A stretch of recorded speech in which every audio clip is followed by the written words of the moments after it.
On va revenir à présent sur ces dernières déclarations qui viennent de nous parvenir, celle du ministre des Affaires étrangères russe, Sergueï Lavrov. Il s'est exprimé à la presse américaine il y a quelques minutes et voilà ce qu'il dit en marge de ces négociations, de ces discussions dont on entend beaucoup parler depuis quelques semaines. Moscou reconnaît Zelensky comme chef de facto du régime et est prête à le rencontrer. Mais il est illégitime et ne convient pas pour signer des documents. On en parle avec mes invités. Je vais les représenter, mais c'est toujours important. Lucas Manger, grand reporter et réalisateur du documentaire Des trains dans la guerre.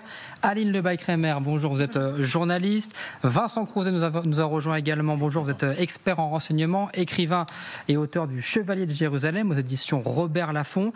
Et toujours avec Oleg Kobzev, professeur de géopolitique russe en histoire américaine à l'American University of Paris. D'abord, un tour de table, si j'ose dire, sur cette déclaration. Est-ce que quelque chose change dans cette déclaration, Lucas Manger? Il faut être très précis dans la lecture des mots utilisés par Sergueï Lavrov, lui-même étant un expert. Il ne faut pas oublier que c'est l'un des plus anciens diplomates du monde, en fait, en activité. Il connaît la diplomatie comme personne.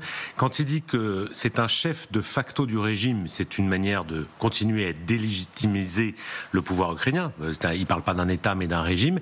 Mais chef de facto veut dire qu'il y a une toute petite avancée et qu'ils acceptent peut-être, en tout cas, de commencer à discuter avec lui. Qu'il est illégitime pour signer des documents, j'allais dire ça, on verra le jour où il y aura des documents à signer. C'est pas le plus important aujourd'hui. Le plus important, c'est qu'il y a visiblement une toute petite inflexion de la part du Kremlin dans la voix de Lavrov, alors que Lavrov, depuis le sommet d'Anchorage, est le plus dur dans les propos contre l'Ukraine.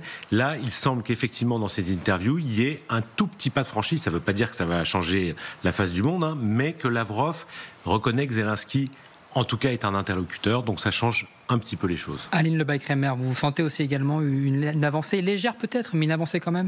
Non, parce qu'il continue de mettre 2 euros dans son jukebox sur la légitimité de Volodymyr Zelensky. Et je pense que d'ailleurs, quand on lit l'entièreté de la déclaration, il lui répond en réalité. Parce que Volodymyr Zelensky a quand même eu une allocution ce matin, en marge ou au cœur très exactement des célébrations du 34e anniversaire de l'indépendance de l'Ukraine, où il a un mot très fort sur l'existence de l'Ukraine, sur pourquoi elle continuerait à exister, à propos du kilomètre zéro sur la place Maïdan, donc la place de l'indépendance où tant d'Ukrainiens se sont battus et sont morts pour leur liberté. Il a bien parlé aussi des territoires provisoirement occupés, que quoi qu'il arrive, seront toujours ukrainiens, ce n'est qu'une question de temps. Donc je pense que cette déclaration qui a quand même été extrêmement reprise et qui a envoyé des signaux à peu près à beaucoup d'endroits de chancellerie internationale, surtout sur la question de l'intégrité territoriale de l'Ukraine, je pense qu'il répond très exactement en renversant, comme d'habitude, à peu près tous les mots des Ukrainiens et dans un processus très soviétique, parce qu'en effet, c'est le diplomate le plus aguerri de l'appareil moscovite. Donc, il n'y a pas d'inflexion, bien au contraire. Il tente de renverser tout ce qui a été dit. Et quand il dit l'Ukraine a le droit d'exister, donc là, c'est clairement une réponse à ce qui a été dit ce matin par Volodymyr Zelensky, sauf ou à condition. À quel moment la Russie décide des conditions et d'existence de l'Ukraine, ce que les Ukrainiens essayent de lui expliquer depuis extrêmement longtemps, essayent d'expliquer à la Russie depuis extrêmement longtemps, en particulier depuis 1991, c'est qu'elle a le droit d'exister comme elle l'entend, de façon libre, souveraine et indépendante, et que ce n'est pas à Moscou de décider. Et on est vraiment au cœur du sujet, en fait, de tout ce qui se passe depuis 1991. Et justement, regardez cette deuxième déclaration, vous en avez parlé, l'Ukraine a le droit d'exister à condition de laisser partir les personnes qui, lors des référendums, ont choisi une autre voie. Comment décrypter, comment analyser cette déclaration, Vincent Crouzet? Je sais pas, il parle des oblasts qui se sont autodéterminés à l'occasion du vote d'il y a 2 ans. Parce que c'est extrêmement ambigu, on ne sait pas. Parce que si ça concerne ces oblasts-là, il faudrait déjà que les Russes soient capables de les administrer. Il y a eu un très bon papier dans Le Monde cette semaine concernant les pénuries d'eau dans le Donbass, et avec les gens qui crèvent de soif, littéralement dans le Donbass. Alors c'est bien beau de nous parler de ces territoires qui auraient choisi à l'occasion de référendums qui ont été très encadrés, mais encore faudrait-il que les Russes soient capables de les administrer. Non, maintenant je crois qu'il ne faut pas donner trop de crédit et d'importance aux propos de Lavrov, qui sont totalement contradictoires concernant Zelensky, parce que ce matin ou hier soir, il reprochait à Zelensky de dresser des obstacles au processus de négociation, et là, il le considère comme illégitime. Vous savez, c'est la fin de l'été en Sibérie, on assiste au dégel du permafrost, et parfois il y a de vieux fossiles qui sortent à la fin du mois d'août, et lui, on est un. Mais tout de même, je me permets quand même d'insister, regardez, le droit d'exister, l'Ukraine a le droit d'exister. De mémoire, ça fait 3 ans et demi qu'on suit cette guerre sur LCI. C'est la première fois, ou une des premières fois, où j'entends un dirigeant peut-être aussi élevé, aussi haut que Sergueï Lavrov, dire explicitement l'Ukraine a le droit d'exister. Oleg Kobzev, est-ce que pour vous aussi c'est quand même une avancée? On sent que les choses se passent en coulisses. Alors, comme on vient de comparer à très bon titre Lavrov aux vieux dirigeants soviétiques, on peut remettre sur la table le passé en disant que la moindre petite phrase, effectivement, pouvait indiquer, comme autrefois, comme dans les années 60 ou 70, un tout petit changement de perspective ou au moins d'attitude publique. La mauvaise nouvelle, c'est cette discussion sur la légitimité. Alors au moins l'Ukraine a le droit d'exister, mais à quelles conditions? Et en effet, comme dit Aline, n'est-ce pas à l'Ukraine de décider, au monde entier qui a reconnu la légitimité de l'Ukraine comme État souverain, y compris la Russie? Il ne faut pas oublier qu'il y a un accord à 3, Russie, Biélorussie, Ukraine, co-signé par les présidents des 3 pays qui, primo, proclament leur indépendance vis-à-vis de l'URSS et reconnaissent les uns les autres leur indépendance. C'est le traité de Białowieża. Maintenant, l'avancée, c'est que Lavrov et ces vieux dinosaures, avant tout, sont des étudiants, sont des élèves de la Realpolitik, de Bismarck, Clausewitz, Machiavelli, etc.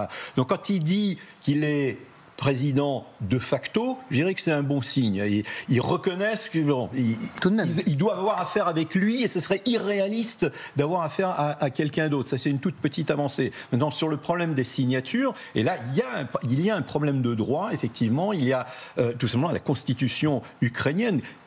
Qu'est-ce qu'il aurait le droit de signer ou pas? Il ne peut pas signer n'importe quoi, selon la constitution ukrainienne. Donc ça, c'est la mauvaise nouvelle.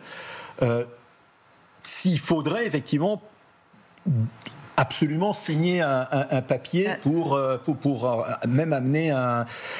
Est-ce qu'il a le droit de signer un papier qui amène un cessez-le-feu ou est-ce qu'il peut se permettre plus? Là, il devrait y avoir un référendum, par exemple. Bon, cela dit, d'un autre côté, il y a quelqu'un qui martèle sur les antennes et il a parfaitement raison. Olivier, pardonnez-moi, j'ai oublié son nom, il est passé souvent sur une autre chaîne, pardon. Il dit souvent... Churchill, après tout, il n'y a pas eu d'élection pendant toute la Deuxième Guerre mondiale. De 1937 à 1945, il n'y a pas eu d'élection en Angleterre. Donc ça, c'est un problème qui devrait être réglé. Ce qui est extrêmement ambigu, c'est qui devrait ou ne pas... qui devrait partir, ou qui on devrait laisser partir,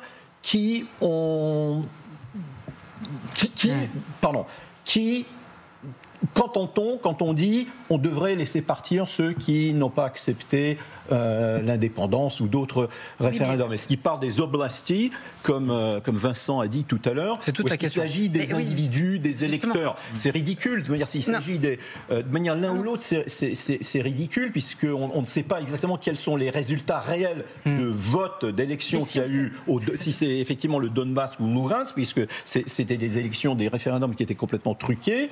Et d'autre part, si c'est des individus, c'est toute la différence entre la Russie et l'Ukraine. Même les opposants à Zelensky ou au gouvernement ont le droit de rester très rapidement en Ukraine. En fait, c'est justement le piège de cette déclaration, parce qu'il remet encore une fois 2 € sur la question des référendums. Le référendum reconnu par la communauté internationale, acté, le dernier qui ont été libres, indépendants et transparents, il date de 91, où 93% à peu près, 92 et quelques % de la population, Donbass compris, territoire compris, Crimée comprise, ont voté pour l'indépendance de l'Ukraine. Donc ça, c'est acté. Ce qu'ils essayent de faire, c'est de remettre, une chape de plomb, d'essayer d'effacer cette volonté, cette souveraineté-là, qui s'est exprimée en droit, de façon institutionnelle, actée notamment par Moscou à l'époque, en 1991. Donc cet référendum, il y a du poison à triple détente dans chaque mot qui est employé.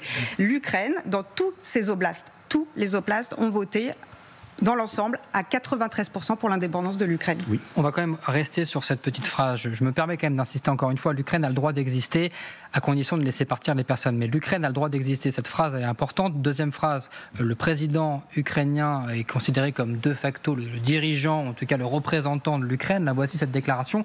Est-ce que l'Ukraine aussi ne répond pas d'une certaine manière à Washington? Pourquoi? Parce que J.D. Vance, dans le même temps, s'est exprimé, lui aussi, il y a quelques minutes. Et voilà ce que dit le vice-président américain. Je pense que les Russes ont fait des concessions importantes au président Trump. Pour la première fois en 3 ans et demi de conflit, ils veulent en fait être flexibles sur certaines de leurs exigences fondamentales. Est-ce que justement, cette flexibilité qu'il évoque, c'est peut-être tiré par les cheveux? Non, mais là, c'est totalement contradictoire. Ils veulent être flexibles sur certaines de leurs exigences fondamentales. Mais est-ce que c'est pas justement cette existence de l'Ukraine dont on évoque justement cette phrase? Est-ce que c'est pas là justement cette petite flexibilité? Peut-être. Non, ce que J.D. Vance s'exprime là, c'est qu'en fait, il y a à Washington un peu la trouille que ça ne marche pas. C'est-à-dire qu'il faut bien voir que depuis que le sommet d'Anchorage et le retour de Donald Trump à Washington, clamant urbi et torbi que c'était fait, que Vladimir Poutine et Volodymyr Zelensky allaient se rencontrer, que la paix était toute proche, et un président Trump arborant une casquette, Trump avait raison sur tout, ils se rendent. Oui, mais malheureusement, effectivement, on en rit parfois, mais ils étaient dans une logique de c'est bon, c'est réglé. Ce que J.D. Vance s'exprime là, c'est qu'en fait, à Washington, là, ils sont un peu comme des lapins dans les phares d'une voiture parce que Poutine n'a pas bougé d'un iota. Certes, comme on vient de l'expliquer, et c'est très intéressant, Lavrov fait même s'il ne change pas sa mentalité de fond, quelques toutes petites inflexions, et que J.D. Vance est un peu le Lavrov américain, c'est-à-dire qu'il ne parle pas sans autorisation de Trump. Donc c'est un dialogue à un étage inférieur de celui des chefs d'État, mais J.D. Vance, dont on connaît les prises de position et la haine absolue de l'Europe, qui partage absolument avec Lavrov et avec Vladimir Poutine, sont des gens qui cherchent en ce moment-là à trouver un nouveau modus vivendi pour ne pas apparaître comme ceux qui ont échoué. Et ils voient bien que peut-être qu'aujourd'hui, je suis l'optimiste de ce plateau et ça m'arrive rarement, donc tant mieux. Mais ce que je veux dire, c'est qu'ils ont bien vu qu'au lendemain de Anchorage, il y a une véritable volonté européenne d'aider les Ukrainiens, d'accompagner ce processus, d'obtenir des garanties de sécurité des Américains, de ne pas plier sur un certain nombre de choses. Ils ne s'attendaient sans doute pas à ce que l'Europe soit... Alors, elle n'est pas unie, on y reviendra tout à l'heure, elle ne parle pas d'une seule voix, mais Zelensky n'est pas seul. Il est accompagné à Washington de plusieurs chefs d'État européens, l'OTAN, l'OCDE, l'Union européenne, tout le monde essaye de trouver une solution. Là, ce que dit J.D. Vance, avec la subtilité que Vincent remarqué, c'est-à-dire qu'effectivement, comment est-ce qu'on peut être flexible sur des valeurs fondamentales, c'est un peu complexe, mais de trouver peut-être une sorte de mini-canal de discussion qui fasse dire dans la même journée à un Lavrov, bon, ok, peut-être que Zelensky est un chef de facto d'un régime, mais au moins ça veut dire qu'on reconnaît son existence et on le traite plus de nazi qu'il faut assassiner dans les 24 heures. C'est ça la différence. C'est ça. Ouais. Et que là, J.D. Vance dit non, mais attendez, les Russes ont quand même fait d'importantes inflexions. Donc, c'est plutôt eux qui sont un peu en perte de vitesse là aujourd'hui dans ces déclarations-là. Ça ne veut rien dire de ce qui se passera demain et Trump peut faire une autre déclaration ce soir qui sera complètement dans l'autre sens. C'est Vincent Crozet, vous partagez cette opinion? C'est les Américains qui...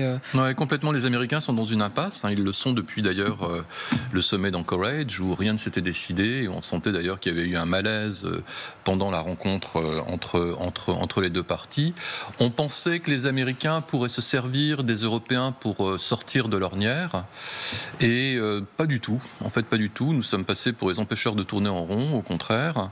Et là, on retrouve la poursuite du dialogue bilatéral entre les Américains, frontalement entre les Américains et les Russes, totalement en dehors de nous. Les Russes n'ont avancé sur rien du tout. Le processus de négociation s'articule essentiellement sur le problème des garanties de sécurité qui sont toutes réfutées par Moscou, les unes après les autres.